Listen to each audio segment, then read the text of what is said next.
శివలింగమునకు అభిషేకము ప్రారంభం చేసే ముందు పొడి విభూతిని కాని చల్లితే సద్యో జాతం ప్రపద్యామి సద్యో జాతాయ వై నమో నమః భవే భవేనాతి భవే భవస్వమాన్ భవోద్భవాయ నమః ఓం వామదేవాయ నమో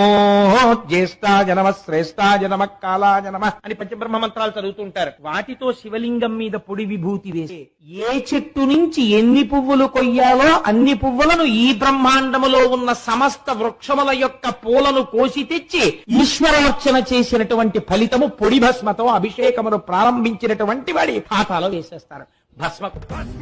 చేసే అసురునే